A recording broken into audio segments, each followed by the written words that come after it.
kidding me? Oh, no.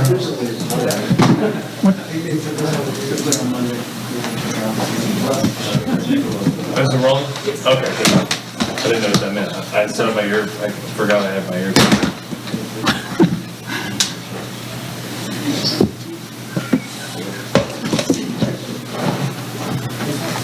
Okay, so, and then Heidi, I'm going to refer you tonight to Madam Clerk. That's the protocol. That's all right. Great.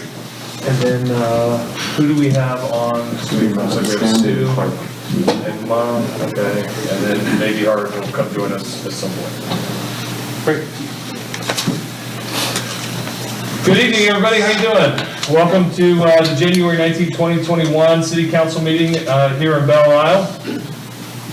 I'd like to call the meeting to order and confirm we have quorum, Madam Clerk. Yes. Okay, great. And then next we have the invocation and pledge to the flag led by Commissioner Nielsen. Commissioner Nielsen, glad you're feeling better. And while you're not back here, we're glad to have you at the meeting. Please rise. I am feeling better. And it's a little difficult to hear you and understand.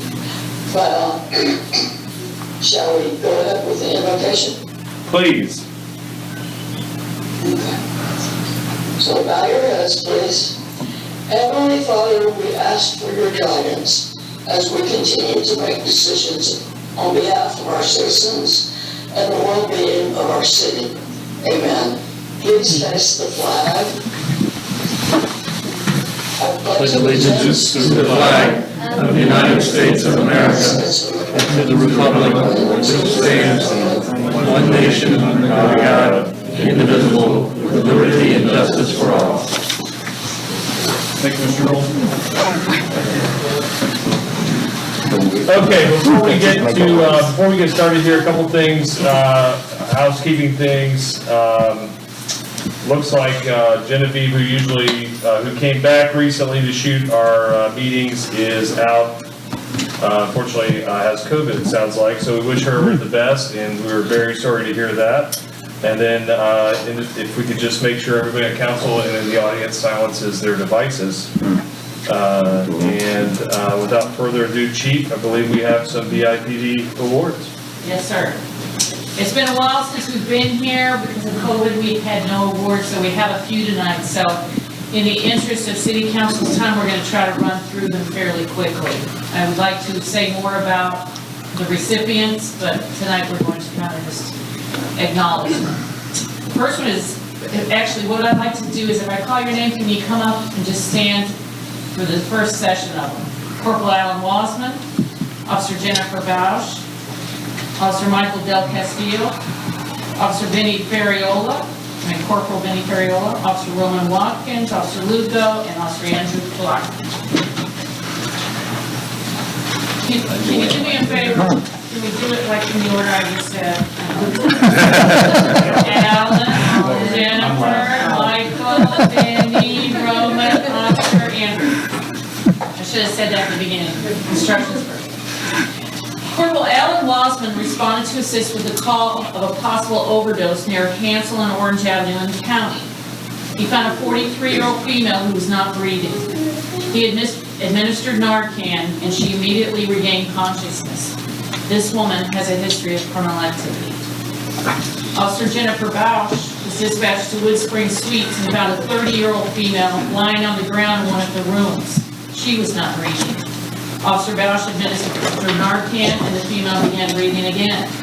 This female has multiple DUI arrests and other criminal charges. Officer Michael Del Castillo heard a man down called dispatched to the Taco Bell on McCoy in the county. He found a man lying on the ground unconscious. The officer administered Narcan and the subject was revived. The victim is a Belle Isle resident who has a long history of drug arrests and is well known to all of our officers. Corporal Benny Ferriola and Officer Roman Watkins responded to 2121 McCoy, the Royal Palms condominiums. They found a 46-year-old male in an apartment that was unconscious and turning blue. But they both issued their Narcan, and the subject was revived. There was a syringe lying beside the male, and he has a long history of drug arrests. I would like to add that the officers went back the next day because he had a out-of-county warrant, and they arrested him. Officer Lugo and Officer Andrew Clark were dispatched to Cullen Lake Shores in reference to a man down call. As he arrived, Officer Clark found the Belle resident in distress. His wife was present and had called 911. Officer Clark began performing CPR while Officer Lugo deployed the AED. The fire department arrived several minutes later and transported the male to the hospital. Unfortunately, he did not survive, but his wife knows that the Belle Police Department did everything possible in their efforts to save his life. For each of these officers' life-saving efforts, they are each awarded the Belle Police Department's Life-Saving Award.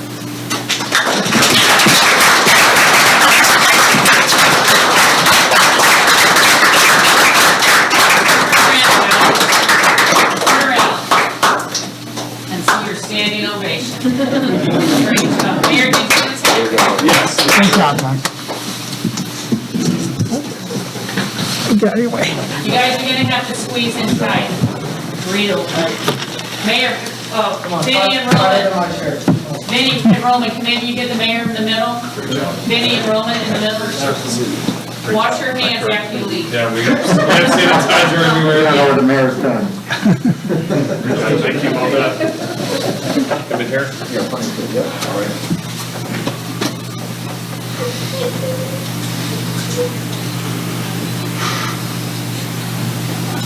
Good job. Okay, if you guys could send me that, I would be very, very happy to have those pictures.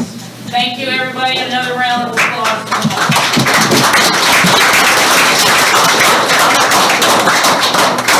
Now I'd like to have Corporal Alan Wasman, Officer Jennifer Bausch, and Officer Jeffrey Hernandez. Right. On December 5th, 2020, officers were dispatched to check the well-being of an elderly Belle resident. All the doors and windows were locked, but there were lights on throughout the house. Officers knocked on the door and rang the doorbell with no response. They began yelling and heard a faint voice. The voice said he needed help. One of the officers climbed onto the roof and could see a male lying on the ground in the bedroom. Recognizing this as a life-threatening emergency, officers broke a window in the door and went inside. The resident was incoherent and in critical condition. He was suffering from a severe medical emergency. The resident was transported to the hospital and has recovered. He sent a very appreciative thank you to the officers. You got it. For saving his life. For their actions, Corporal Wasman and Officer Bausch and Officer Hernandez are awarded the Belle Police Department Life Saving Award. And I would like to introduce Mr. Jose Fierro Rodriguez.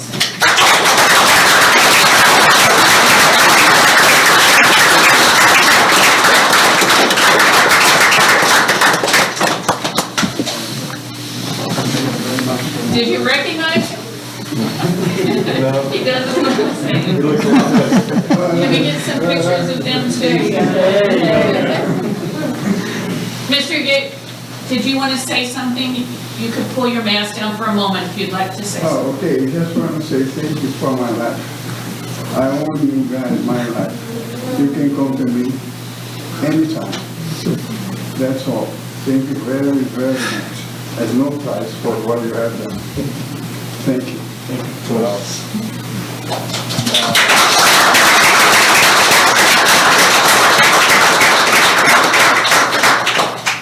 you have your phone, Jose?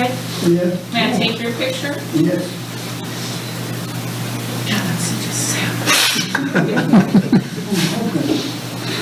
You gotta take your time. You can take this picture home forever. Yes.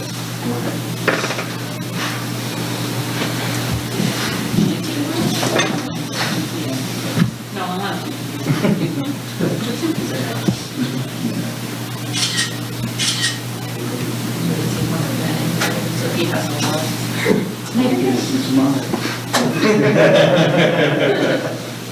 Oh, we know you're smiling, sir. All right, congratulations.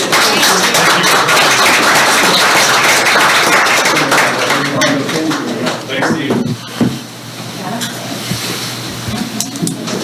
All right, and that concludes our part, Mayor. Thank you.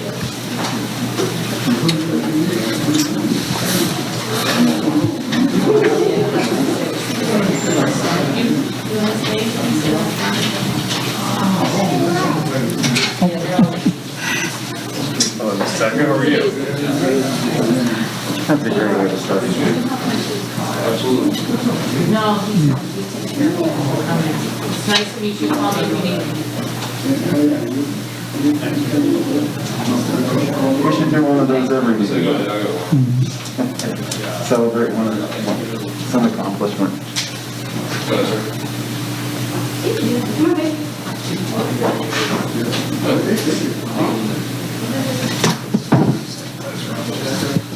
For saving lives, you're entitled to take all the spaces.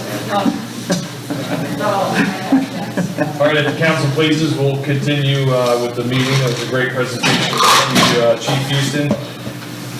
Looks like, unfortunately, we're going to have to postpone our recognition of Dave Smith with A1 septic. He also has COVID, and I'll get to that in the mayor's report, but appreciate Dave Smith and can't wait to do that one soon. We're going to move on to consent items, council. Are there any consent items you would like to pull to discuss? If no one has any items they want to pull, yes, Commissioner Parker. The monthly reports for the finance. Okay. Yeah. Pull those for discussion. Would you like to discuss those first so that maybe they can be put back into consent items, or what would you like to do? Whatever you guys say we have to do, it doesn't matter to me. But why don't we, instead of, because we may approve all three, let's hear what what you want to discuss, and then we'll take it from there if that's okay with council. Commissioner Gold. And I had a correction to the minutes. I didn't notice until about 10 minutes before the meeting. It was in the section where we were discussing the Wallace Field, and it said that Commissioner Gold did not want to see it return to the original proposal, and that's clearly not what I was thinking at the time, and that would be an incomplete thought if it was, I'd just like that sentence stricken from the thing completely. I'll find it. From the November 17th meeting? I believe so. Okay. I think it's the first set of minutes. Right, yeah. He does not want to go back to the original council decision for open space. I definitely don't agree with that necessarily, and I don't disagree with it, but that's not what I said. I'm pretty sure I said I don't necessarily want to go back to the original, but I also don't want to see some of these improvements. What page is that, Commissioner Gold? I've got it as page 6A, or the top of page 7 perhaps, or maybe 6 of 6. I've got probably different page numbering than everybody else. But it starts with Mayor Foraker clarified that this hearing is for special exception on use, and 4 paragraphs down from that. So I believe that's page 6 of 6 in the dark red labeling, whatever that is, in the November 17th minutes. So it's the very last page of those minutes. Okay, I guess it will be up to council whether they want to approve this or have Yolanda review that, or agree with striking that. So if we can compartmentalize that, thank you for making that notation known. And Commissioner Pardon, we're going to pull, actually, if we're going to pull that from consent items, do we have a motion to approve the meeting minutes from November 17th and December 1 with the request to strike page 7, the paragraph that starts Commissioner Gold said he approved the initial purchase of the field for an open space. We're going to strike that. We'll just strike the last sentence of that. Striking the last sentence of that paragraph, yeah. So if we have a motion from council of any kind. I make that motion. Okay. Do we have a second to Commissioner Gold's motion to approve the meeting minutes from November 17th and December 1 with the striking of the last sentence from page 7 from the November 17th? Okay, we have a second by Commissioner Parton. We have a motion once again on the floor to approve the meeting minutes from November 17th and December 1 with the change to the November 17th meeting at the request of Commissioner Gold to strike the last sentence on page 7 of those minutes. We have a second by Commissioner Parton. Any discussion? All those in favor? Commissioner Sims, good evening. We'll start with you. Good evening, Your Honor. I say aye. Commissioner Nielsen.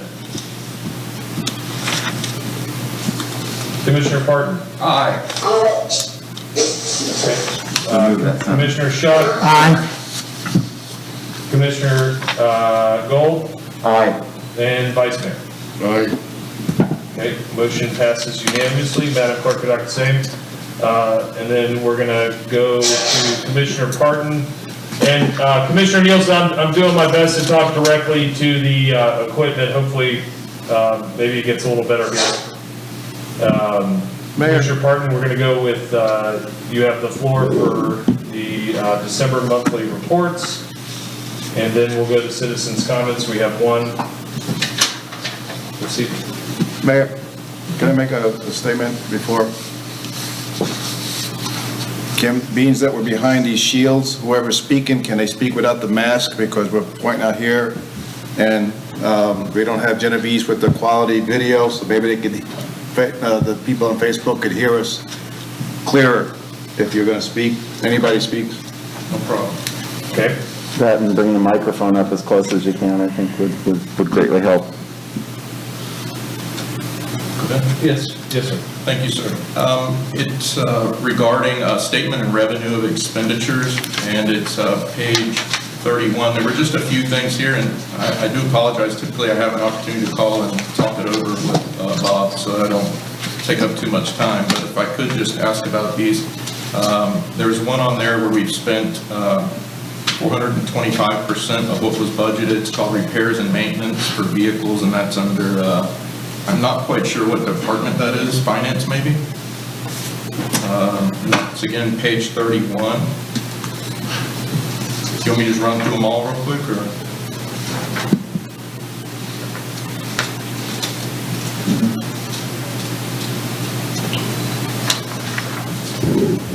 I'm trying to find where that is. I see it.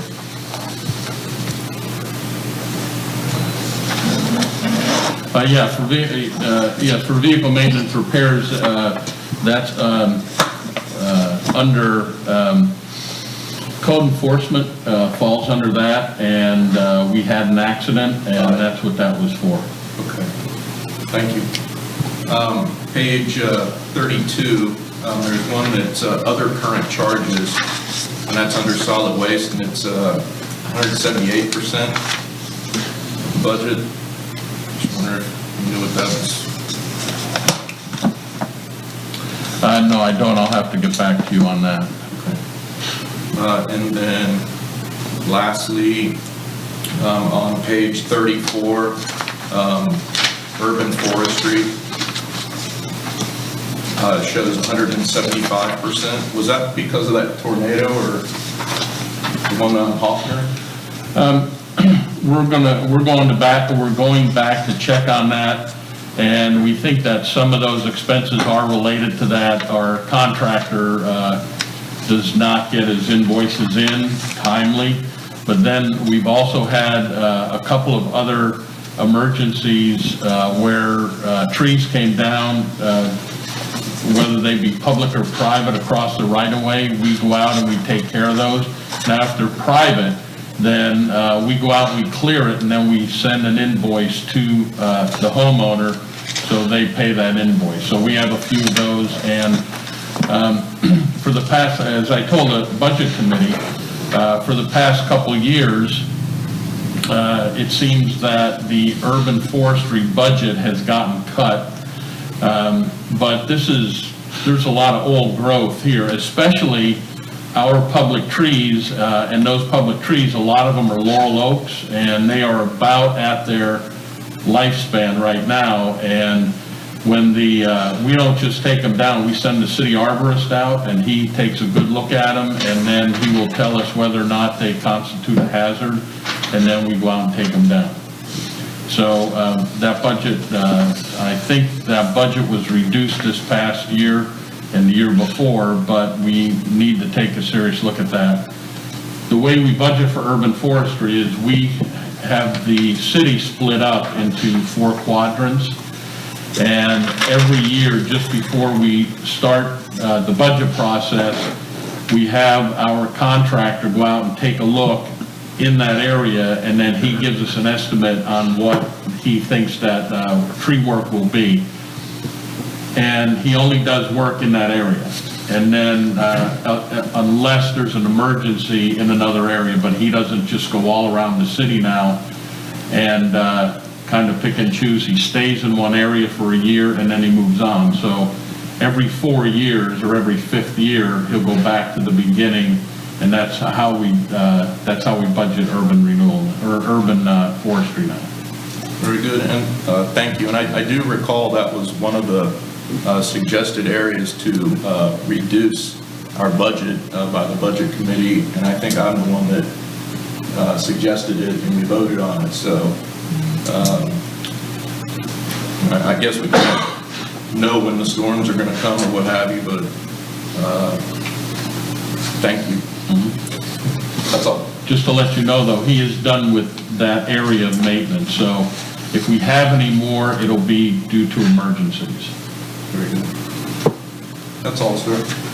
All right, and seeing as, for now at least, there's no requested changes for that report, there's still some outstanding questions that will be answered.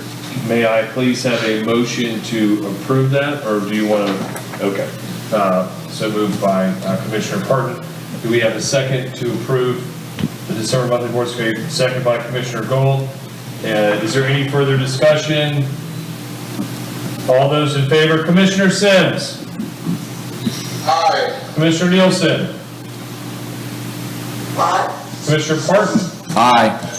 Commissioner Shuck. Aye. Vice Mayor. Aye. Commissioner Gold. Aye. Motion passes unanimously. Madam Clerk, please adopt the same.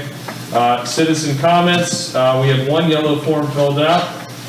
Welcome back to City Council chambers, or City Hall chambers. Mrs. Sacco, please come to the podium, state your name and address, and since I haven't seen you since, happy New Year. Even though we're 19 days into the month. Well, I have 4 points that I will try and cover quickly. You could perhaps consider them complaints. The very first one is regarding the audio. Now, I don't think this was here the last time I was here, February of 2020. But I have tried, since you have left the Zoom format, to listen to the Belle Isle City Council meetings on my computer at home. The audio is non-existent. So I can see you. I have no idea what you are saying, whether you're adhering to the agenda, how far through the agenda you've gotten. It's not possible to hear. So I don't know what can be done to correct that, but there's no telling how long all this stuff is going to go on.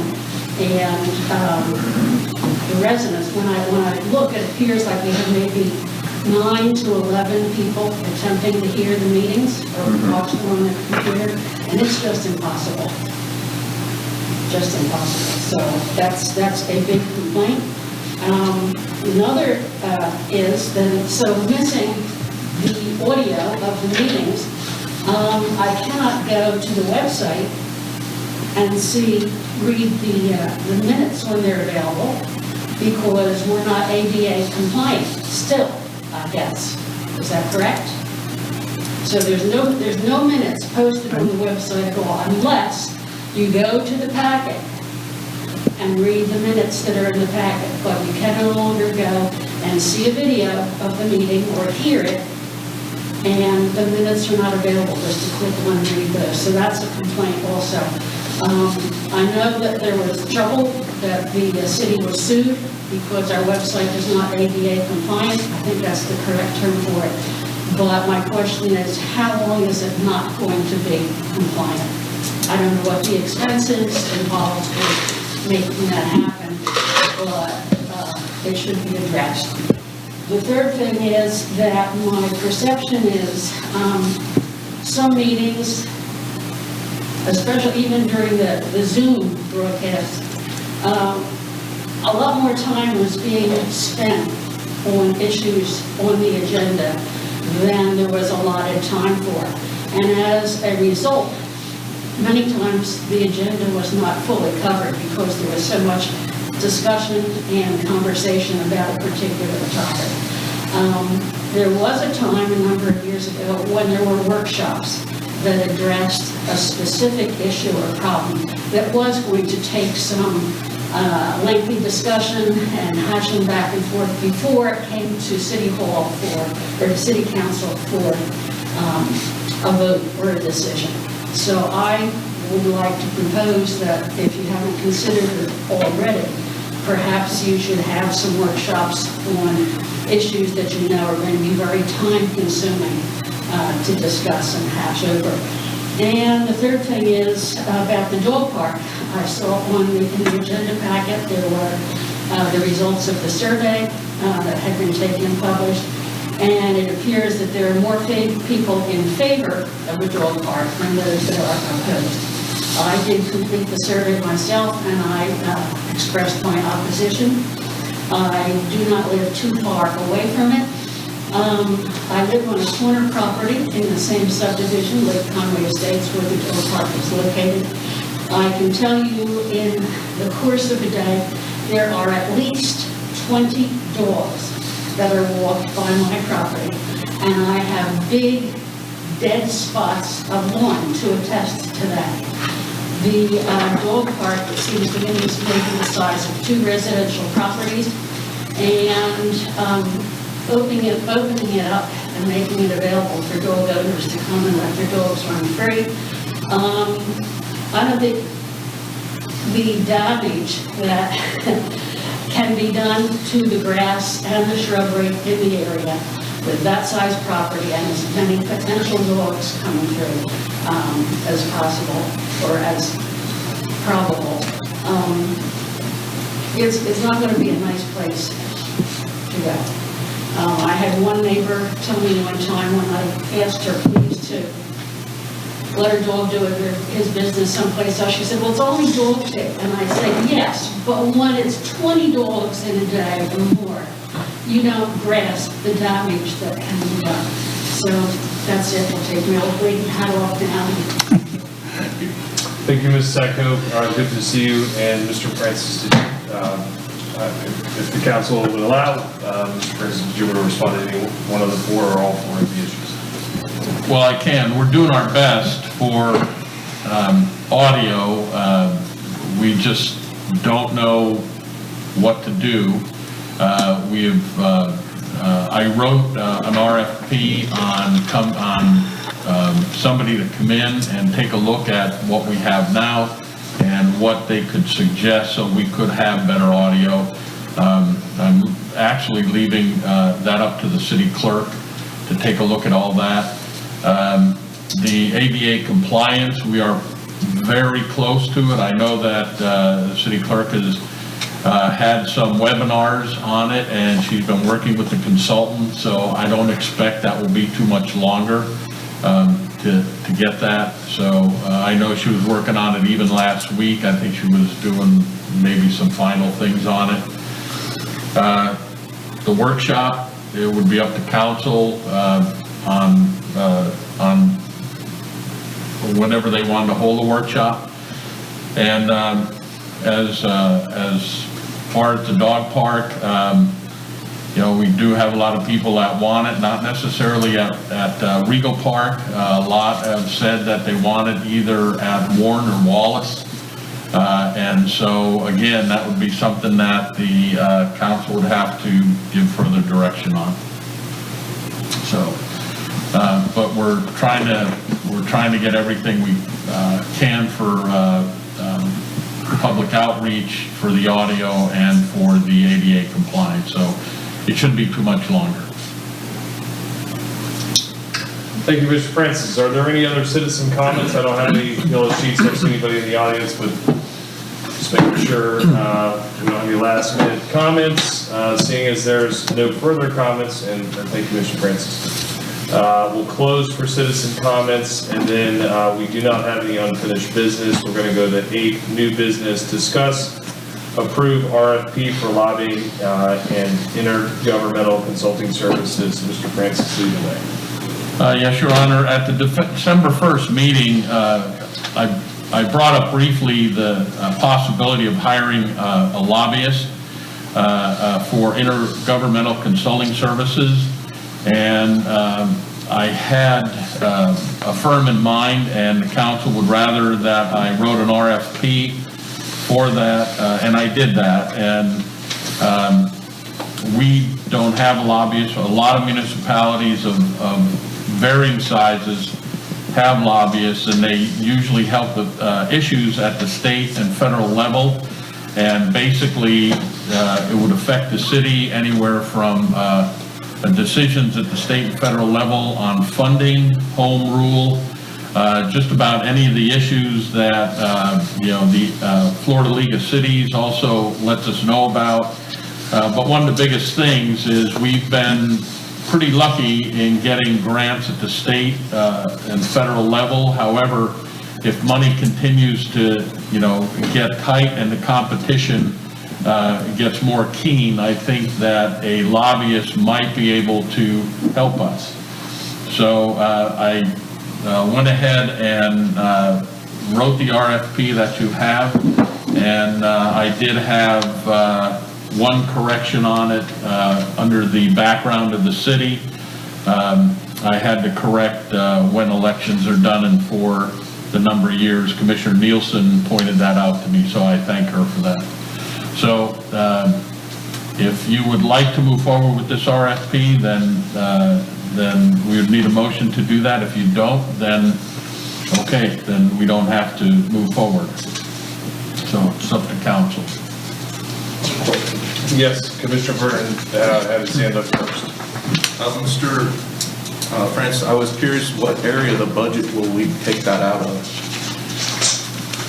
We would have to if we do that, then what we would do is we would have to have a budget amendment. Usually, since it's all consulting services legal, it would probably come out of the line for city attorney. Thank you.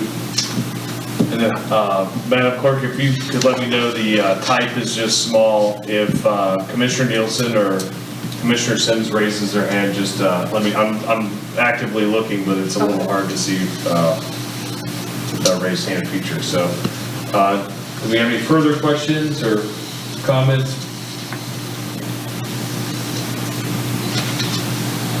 For Mr. Francis or Attorney Arden? I would like to make a motion. Okay, let's hear it, Commissioner Nielsen. I move that we direct the city manager to move forward with the RFQ for a lobbyist. I think those services would be extremely valuable to the city, and I don't think we have any way of accomplishing the things that a lobbyist could do for us. Okay, we have a motion. That's kind of the motion and rationale together. Okay, thank you, Commissioner Nielsen, for clarifying that. Do we have a second to the Commissioner's motion? You have a second. All right, any discussion on the motion?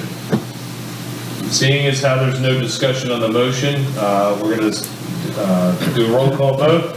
All those in favor, Commissioner Nielsen? Aye. Commissioner Sims? Aye. Commissioner Parton, Aye. Commissioner Shuck, Aye. Vice Mayor,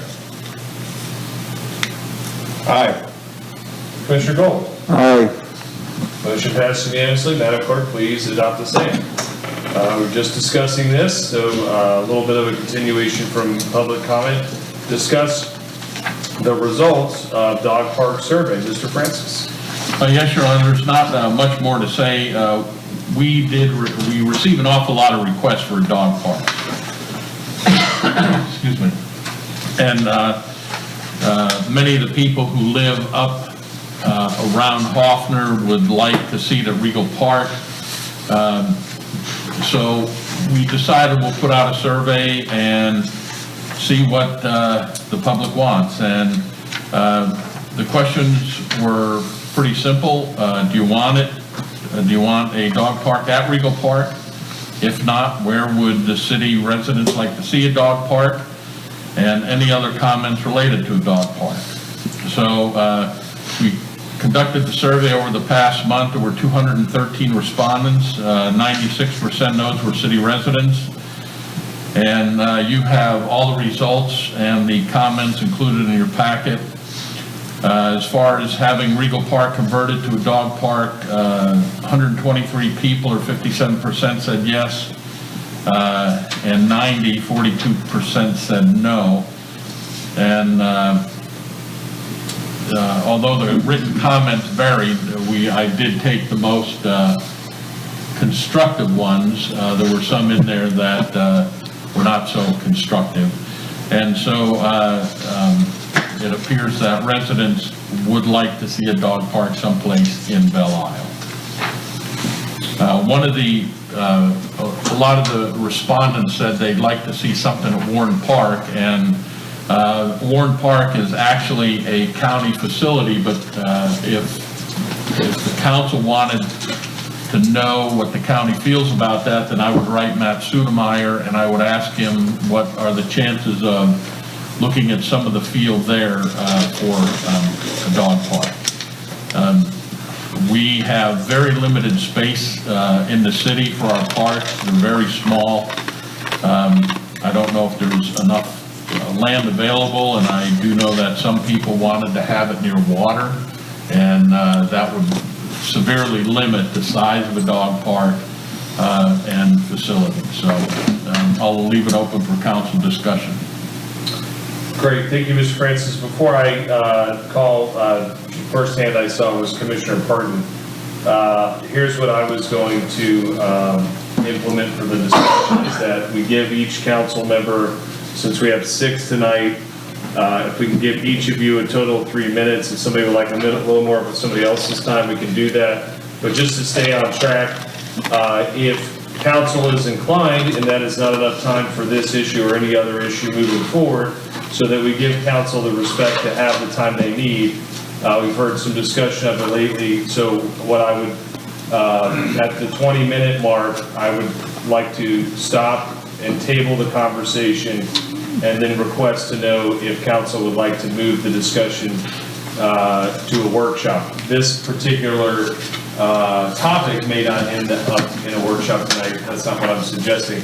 I just know that I think we even heard the feedback, and then Commissioner Shuck said something recently at the last meeting. So just to acquiesce to some suggestions and to have a favorable outcome for all for the meetings to stay on time, and also have productive dialogue and allow a forum that would give enough time. I think, you know, when we start approaching our limit, our proposed limit on time, it could be indicated we need a workshop. So we'll evaluate that as we go. And Commissioner Sims, if you could start this, maybe the clock at 17 minutes, since I've had a minute disclaimer there. And Commissioner Parton, you have the floor. Thank you, sir. I think it's a good idea if this is what, you know, our folks want in that area. I do think Ms. Sacco brought up some areas that should be considered. I have a dog and I have dead spots all in my backyard, so I know what she's talking about with dog urine and that kinds of things. So it's possible that that's a valid consideration. My other thought was, and I thought maybe I brought it up when we first talked about it, but perhaps I just thought it and didn't actually verbalize it, but it strikes me again, have we spoken to the folks that I don't know what the process was there, who donated property, who donated their name, who donated the fountain, and that kind of thing, but are the folks at Regal or the Cooks okay with our change? So I reached out to the Cooks, and they did not have an exact story as to why that was. That used to be called Monmouth Park. So I reached out to former Mayor Brooks, and he told me that the city did that because the parents of Dwayne and Tim Cook were outstanding residents. They were very philanthropic, and they did a lot of outreach and ministry, and actually Mr. Cook, from what former Mayor Brooks said, did a lot of outreach to incarcerated people, and they did a lot for the community. They kept the community going and hired locals, and basically became one of the world's best boat builders. And so, although the Cooks did not ask for that, they agreed to allowing it to be called Regal Park, but they did not want the Cook name. The parents' names are secondary to Regal Park, so I did not get back to them to tell them that there was an interest in the dog park, but it appears that it was the city that put forth the effort. Thank you. And just to dovetail on Mr. Francis's, and to answer your question, I spoke to the Cooks, and they said that, I mentioned that this was a proposed idea. I said, would you have any qualms with the dog park being associated with the Regal name? And they said, whatever Belle Isle decides is the best use of the park, they would be supportive of that. So that was from Dwayne Cook. And Mrs. Sacco, I'll allow public comment or testimony to this. Yes, thank you. Quickly, that property, the two parcels had been owned by husband and wife. The gentleman's name was Casimir Judsky. Mr. Judsky owned that property, and he gave those two parcels to the city. And then after that, the Cooks developed it as it is now. But they didn't own it. It was donated to the city by the Judskys. Wow. Where did they live? They lived on Walmart at 2845 Walmart. Where did you get those cliff notes for Belle Isle? That's our neighborhood. I had forgotten his name. I had to look it up in my directory. Oh, okay. But I remember that he owned the property for years. Cool. Commissioner Shuck. And looking through all the comments, even though Warren Park is a county park, they have, I'll say, maybe next to Wallace Field, the largest parcel of open land anywhere near us. And I would like to see city manager reach out to Orange County to see what their feelings is. Maybe they could take a small part of their very large field, because that would also make it conducive for Orange County residents as well as Belle Isle residents to take advantage of it. Plus, they have a lot more parking than any park that we have, if it's needed, so. Thank you, Commissioner Shuck. Commissioner Gold. That was going to be my suggestion as well, is that Warren Park is ideal, especially the side where the canoe launch is. If we could find a strip over there to make into the dog park, we're allocating the largest available area, whereas Regal Park is not nearly big enough. The more area the dogs have, the less damage they'll do overall, hopefully, unless they concentrate on a specific location. I would think that your odds are better having a larger parcel. So I'd like to see that, I think. And if we could work with the county, that would be great, because the county's going to have access to it, whether it's ours or theirs. You know, it'll be open to all residents wherever. You know, we can't make it exclusive to Belle Isle, so So just to clarify, Commissioner Gold, are you directing the city manager to reach out to Matt Sotomayor and make a request? Absolutely. Okay, great. Thank you. And then do you have any other further comment on that? Okay. Council members, any other council members, questions, feedback on the survey? Vice Mayor? I like the idea of the dog parks in Warren Park. I also like the ideas of having different sections of the city with dog parks, because not everybody can make it there. It'd be nice to have 2 or 3 of them, maybe 4 in different areas, but I know we cannot fit all of them in.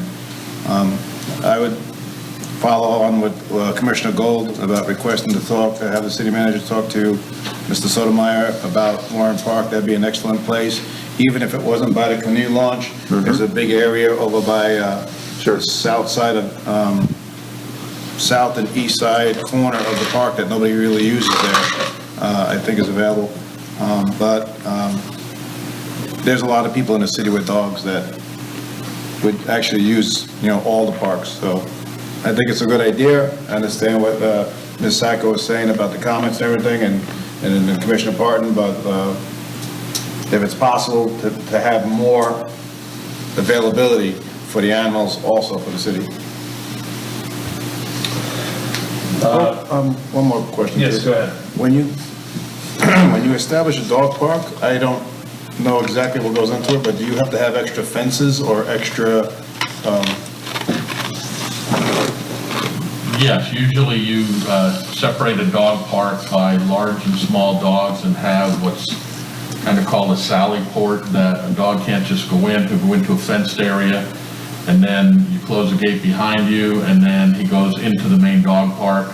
And then usually it's for large animals, small animals, and then you could, whatever design you have, or whatever design you approve, it all depends on what you want to do.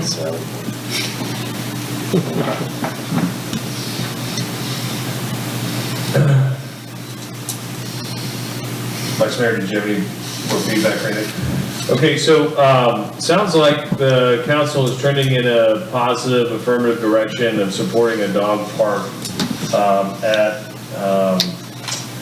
Regal Park, and also with the request to go for Warren Park. So with respect to Regal Park, I guess there's 2 ways to handle it from here. And Mr. Francis, I think the council may need some feedback on what you need to get moving forward. So would you just like a directive for now to go and develop a scope proposal and any related costs to be brought back at maybe the next council or a somewhat near future council meeting for the council to be able to vote on it? Or is this something that the council feels like they can vote on tonight to move forward? They're just... No, let me reach out to the county first and see how they feel about it. I would not want to bring back a proposal to council yet. It would have to be probably in a month or so. We're going to be pretty busy at our first February council meeting, so I wouldn't bring it back then. And then just see if I can reach out to other people with ideas. I actually think if we're going to do a dog park, that might be a good opportunity for a workshop and get ideas, and then I could write an RFP for a consultant to take a look at it. So there's a lot of places to go, but I think this might be a good opportunity for a workshop if we're going to move forward with the dog park. So just to be clear, it does not sound like you need any further direction from council on this. No. And unless there's any further discussion, we'll go ahead and move on to the attorney's report, unless any other council members have anything else to add. Clarification, I would support one at Warren Park. I don't think Regal Park's big enough for a dog park. Okay. So I would not recommend that we look at Regal. Mr. Shuck, you agree? Yeah, I was just curious if Mr. Francis knows if there's any liability issues with having a dog park. We would we would check into that. And of course, I would seek the advice of the city attorney on that. I would think that if it's done correctly, I'd also reach out to Orange County. They have about 5 or 6. The closest one to here is Barber Park out on Gatlin. So I would reach out to the county and see what pitfalls they've run into and then document all that. Sounds good. Sounds good. All right, thank you, council. Attorney's report. Thank you, Mayor, Council. One item with respect to the Lake Conway regulatory matters and the issues we continue to have on the lakes. It's not as, I guess, pronounced right now during the wintertime, but still there. I did hear back from the sheriff and their general counsel, Austin Moore, and they do not want to have a specific agreement at this point with respect to just lake enforcement. There is, in fact, we do have a mutual aid agreement in place between the city and the sheriff's department, and the sheriff committed that he wants to work with the city and our police department to make sure that our objectives are met. So my expectation, given what the sheriff and their general counsel has said to us, is that with respect to lake matters, that we lay out through our police chief exactly, in our Marine Patrol, exactly what we need. The principal focus of our interlocal agreement was coordination and on a regular basis of enforcement items and investigative matters, and I think that has been pretty well explained to the sheriff's office. We did get a commitment back prior to actually submitting the interlocal agreement to the sheriff that they would work with us. I'd be curious to see how that plays out as we move into the fall and, I guess into spring and summer. But we've got their attention. But at this point, they do not want to have a separate interlocal agreement with respect to the Lake Conway matters. Frankly, I think that the current interlocal agreement, the mutual aid agreement, can work.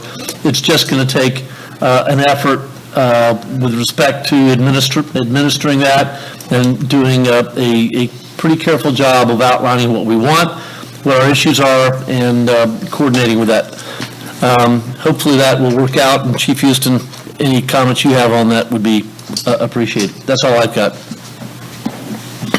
think communication is probably the key here, and we've reached out, and I think through the members of the NAV board and our outreach, I think it is going to be improved upon when the busy season comes. That's it, Mayor, Council. Okay, any questions for Attorney Arneman or the chief on this? And is that it on that subject, or that's it for your report? That's it. Okay, thank you for clarifying. City manager's report, issues log. Yes, Your Honor, before I discuss the issues log, I just wanted to let you know, since we did complete this 10-year census, the charter requires that we have take a look at redistricting as soon as those results are certified, and I think they will be certified soon. There is a webinar being held by the FWC on Thursday that I'll be tuning in for. And the last time we did this, there was a committee of 8 residents, and basically the redistricting process is outlined in the charter. We do need 8 residents, I think it's 8, and they come from different backgrounds. So if we have to go through redistricting, which I'm sure we will, then I'll be putting out an e-alert to gather applications. The webinar is by FLC, Florida League of Cities. It sounded like you said FWC, but it couldn't just be it is Florida League of Cities. Okay, yeah. Gotcha. So with the issues log, we are still working toward our 2021 goal for pavement assessment. Storm drainage, we had an interesting conversation with the NAV board the other night, and we may be able to partner with the NAV board on some of our projects, such as Barbie Lane out at St. Parton, possibly at the drainage at Wallace. So we are looking to see how we can partner with the county on those projects. And it's still be interesting to see what they do with Delia Beach, since Delia Beach is now completed. That basically saves them $150,000. So we'll see if we could get some good partnership, and maybe they'll consider that when we look at some of the other projects. For the traffic studies, we were going to have on tonight's council agenda the consultant report, but I decided to delay that to give the council more time. It's about 50 pages, so I decided to give council more time on that. However, we did sign a contract with Siemens Mobility for the flashing beacon out at Monet and Hoffner, and the completion date of that is March 27th. What day? March 27th. I am working with the county to do the the in-road lighting system, which basically is a set of strobes in the pavement, and when they, besides the flashing beacon, they'll be able to see strobes in the roadway. And then the county got back to me and said that we need to develop a memorandum of understanding on responsibilities for that, and I drafted one and sent it to them today. So hopefully they'll move on that. And the next crosswalk that we'll be looking at again is going to be Pleasure Island and Hoffner. And we're looking at that now just to see how we would divert traffic around that, or if we would definitely have to have lane closures. So that's it for that part. And then after that, we have, we have 2 more crosswalks on Hoffner that we're going to work with the county on. Wallace, for Wallace Field, we are scheduled to have that public hearing on February, that continuation of the public hearing on February the 5th. That's our next council meeting. And we were going to have it on tonight's agenda, but we didn't get the advertisement in time. When council delayed it indefinitely, that meant that we have to do re-advertising all the dates again. If you tabled it to a date certain, we wouldn't have had to advertise, but now we had to re-advertise everything. So we're advertising for the 5th of February.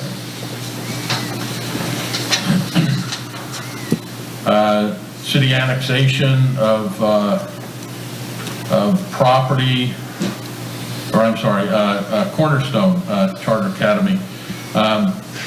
The person who did the appraisal of the Bank of America for the city is an MAI appraiser, and he gave us a cost estimate of $1,700 to figure out or estimate what the rent would be for the charter school if we do a new lease. So he's preparing that.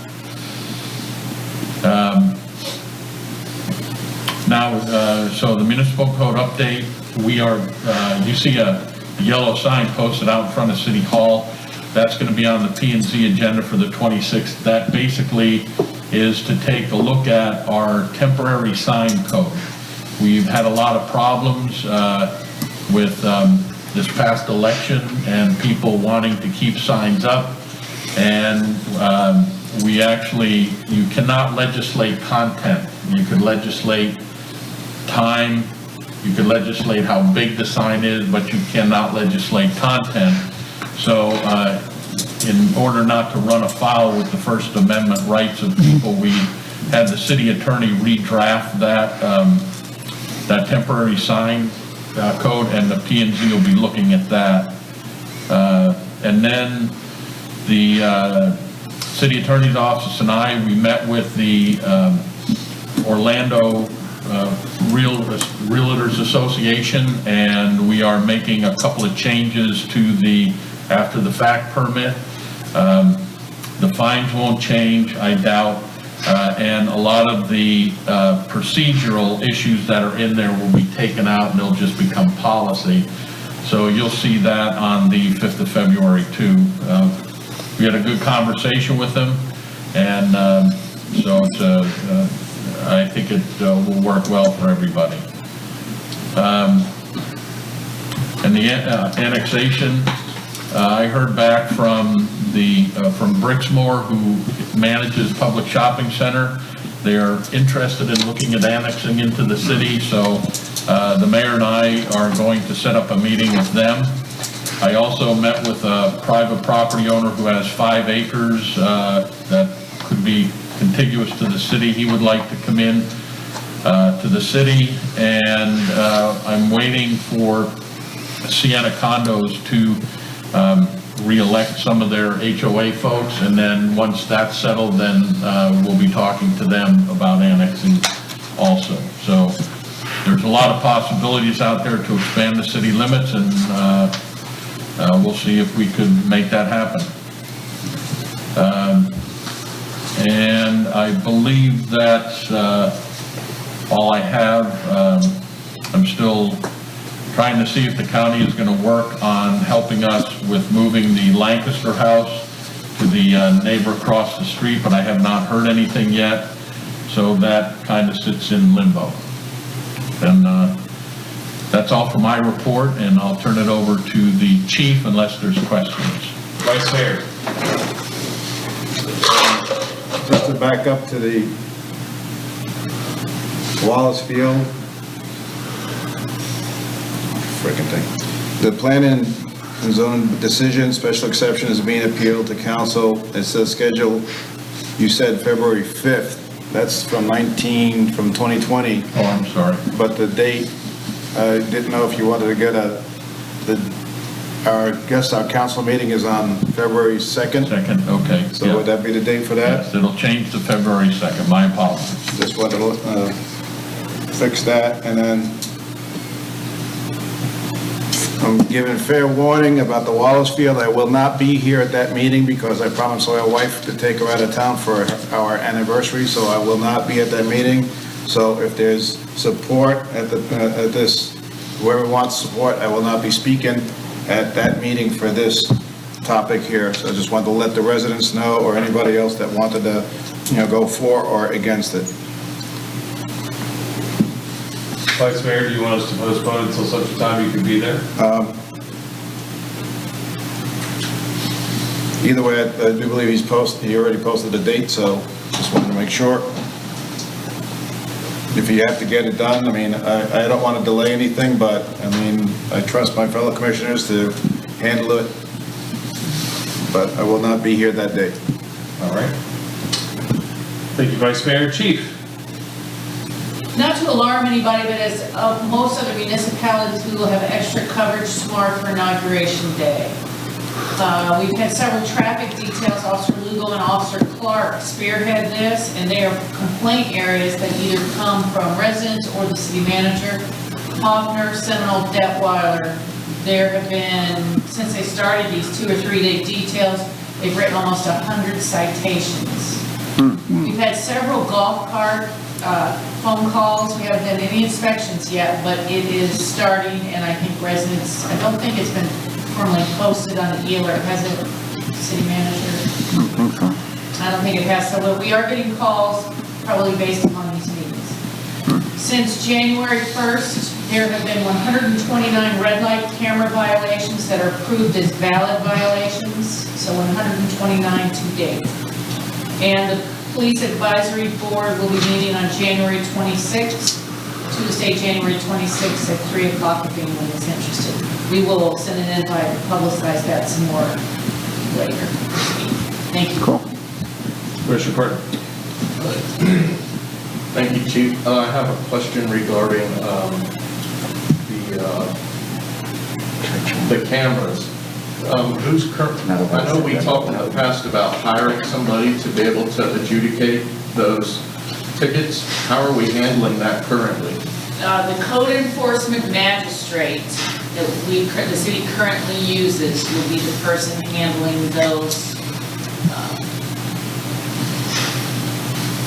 legal proceedings. So what happens is, let me just give you a brief rundown. What happens is, they are written as a red light camera violation. If within a certain period of time, I believe it's going to be 90 days, within that period of time, if they are not paid, taken to the magistrate or otherwise handled, they become uniform traffic citations, and then they go to the clerk's office. So they basically have 60 days to deal with it, and then another 30 before they become actual moving violations to the traffic courts. And is that the Orange County clerk? Yes, sir. And Matthew Rabeau, our CSO, has been trained on this.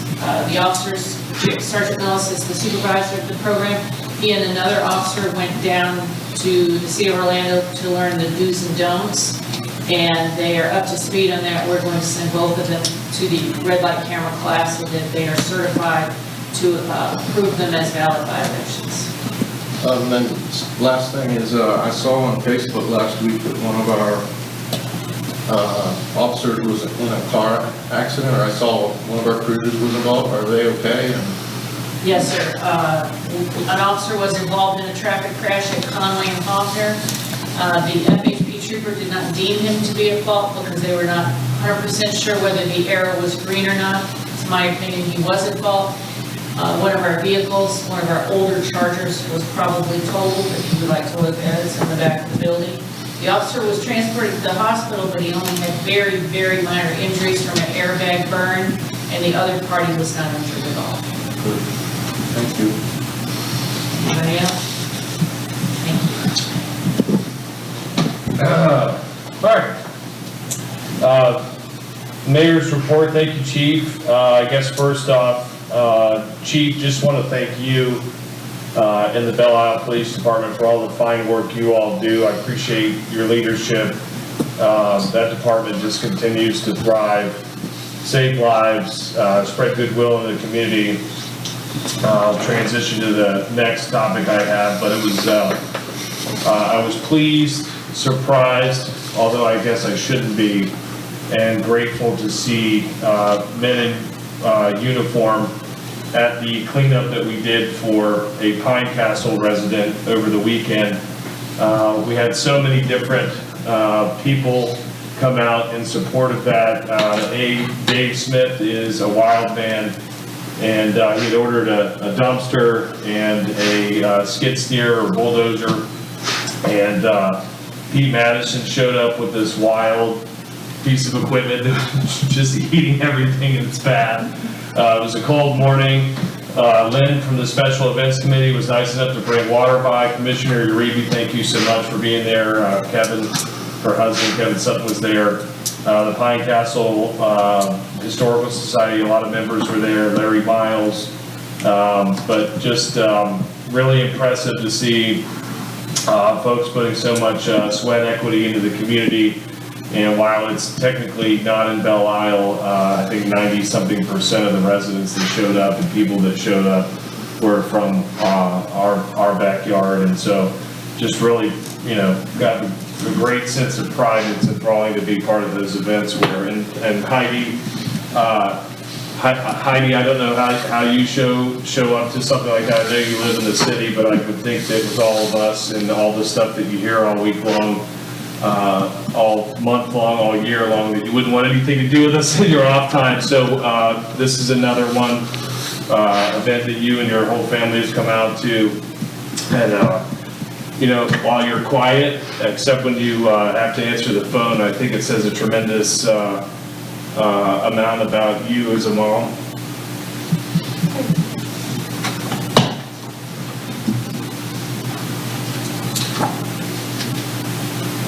I appreciate it. So,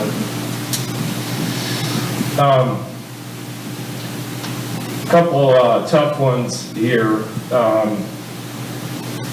Excuse me for a second.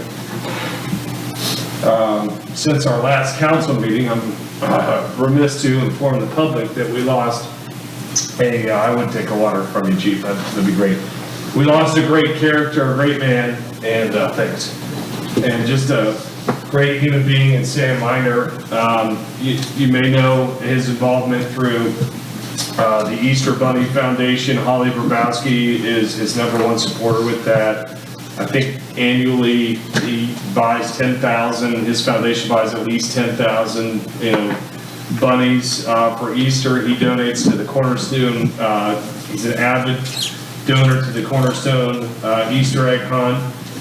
And, I know how much joy it brought to him. So,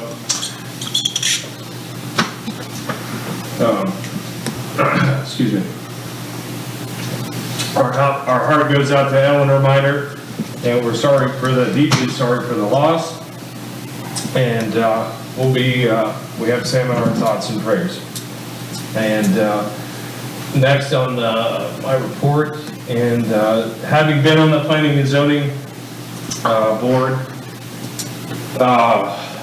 those folks are some wonderful people, amazing volunteers. I think it says a lot about their dedication, that not only do they see matters that have their neighbors involved, and some can get complex, a mix of commercial, lakes, docks, all kinds of fun stuff.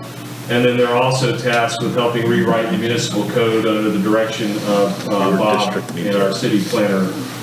And so, after a long day's work, they come here, they put in the time, and really hats off for them in helping turn this municipal code change around. It's kind of a thankless job, and can be at times a little dogged and maybe slightly boring on the subject matter, but it's really important to the backbone of how we run our government. So just shout out to them, and also would ask for council and the city's prayers for Kevin Cleary. Had a hip replacement surgery today. It sounds like it went well. But he's the president of the Lakes and Landings Association, and great guy. So we wish Kevin and his family well as he recovers. And let's see.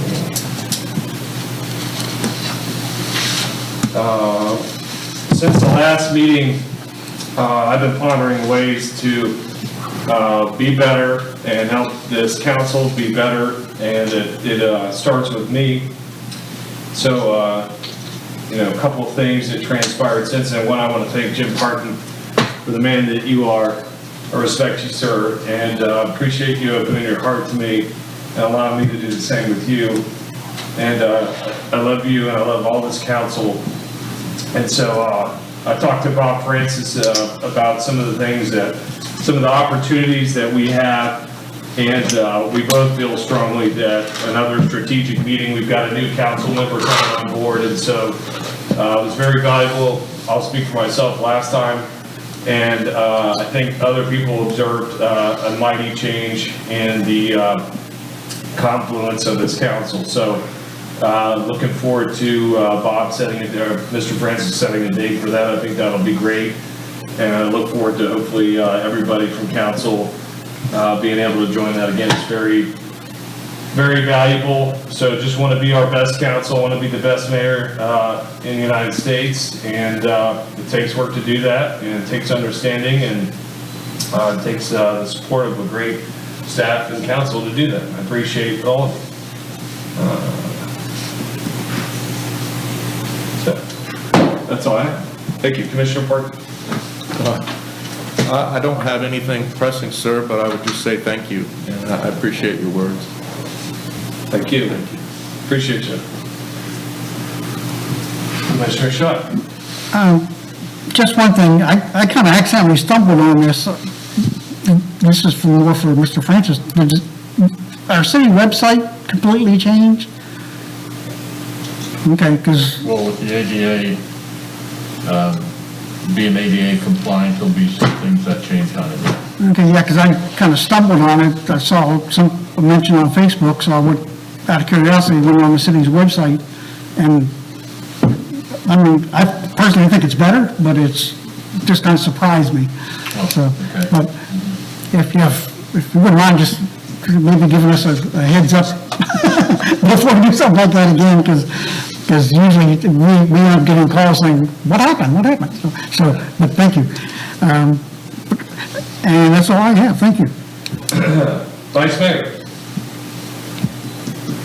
Thank you, Mayor. I just wanted, Chief, first thing I want to thank you and the department, especially Officer Schaefer and Gargano for being out there. I see them all times of night, and I'm out there walking the sidewalk at 3 o'clock in the morning, and I see them pulling people over and everything. So I'm out all different hours, and I greatly appreciate them being out there and what they do. It's a tough job. The other thing I wanted to mention is the next ANEC meeting, Airport Noise Abatement Committee meeting, is supposed to be scheduled for February 12th, but if there's no complaints or there's no issues, they've been approved to, instead of doing a meeting once a quarter, that'll be once every 6 months. So if anybody has any complaints, Facebook is not the place to do it. The place to do it is at the airport, and we contact the Noise Abatement Committee, the Noise Abatement Hotline there, and Kevin Thompson, the gentleman who's in charge of it, looks into every complaint personally, and then he goes after the FAA to get a good response. I personally complain when I see them go off course, when I hear them first thing in the morning before 7 o'clock in the morning. So the more complaints we get, the more recognition we could hold them to, or I don't know if that's the correct words to use, but we need to stay on top of that, because it'll only get louder and it'll only get sloppier. So I just want to put that point in there. I want to thank the city manager for all the work that he does, even though he gets piled on, but I greatly appreciate working with this group here and everything. Even though we have our differences, we don't have to agree to disagree. We don't have to disagree to agree. We do what's right for the city, and we sometimes our meetings go long, but we do what we feel is right for the city, and sometimes it doesn't come out that way. So I want to say thanks to all of us that are here and that are not here for going through this. It's a tough job, and and this is volunteer work. Yeehaw! Here. Thank you, Vice Mayor. If I may, before I go to the next council, I told you this would be a tough one. I needed a minute to gather myself for my last announcement. So while I'm late in recognizing this, it should not go unnoticed, and it won't. I want to recognize Lillian Brooks. And she recently became the national ambassador for the Children's Tumor Foundation, and she's well on her journey in the fight to end neurofibromatosis, NF, and a lot of people know that Bill has championed this. So we have a resident that is a national spokesperson, and our former mayor did a video about the circumstances. It's quite touching if you get a chance to see it. So in honor of Lillian, we're going to continue the city's support, and this May 16th is NF Awareness Day, and we'll certainly have a proclamation in May for that. And also, Mr. Francis, if we could please make sure for that month, if everybody's okay with it, we have blue and green lights on the Nila Bridge too. Already programmed. Great. This is for Lillian Brooks and her fight to end NF. It's a terrible disease, a tumor that stays with you your entire life, and they've made some incredible advancements, and her entire family has worked tirelessly to fight this damn thing. So She's a brave, courageous lady. She's going to college. She is living the normal life that a child her age deserves, and a young lady, excuse me, that is her age. And I just find her so bold and courageous to step up on a national level like this, and she's from Belle Isle, so super cool. Commissioner Gold. Can't say enough great things about the police force. I wish we could have a ceremony after every single accomplishment, rather than saving them all up for one big one. We should do this before every meeting. It's just a great way to start off and have the public see our officers in action. So, thank you. Thank you, Commissioner Gold. Commissioner Sims. Yes, thank you, Your Honor. I would like to echo what was said by Vice Mayor and Commissioner Gold. Just a personal thank you to Chief Houston and her force and everything they do for our city. Very, very appreciative, and what they do to help us all cannot be overstated. Thank you. I will share. Sorry, that was, that's what I would like to add to what's going, to our comments. Thank you. Okay, thank you. That concludes your report. We're going to go last but certainly never least. We're glad to have you back, and I was so frightened when I heard the news that you had COVID. So Commissioner Nielsen, we're glad to have you back. Tell us how you feel and give us your report. Me? Yeah, I don't really have anything tonight, but thank you. And, of course, I also appreciate our police department and all our good people. But, that's it.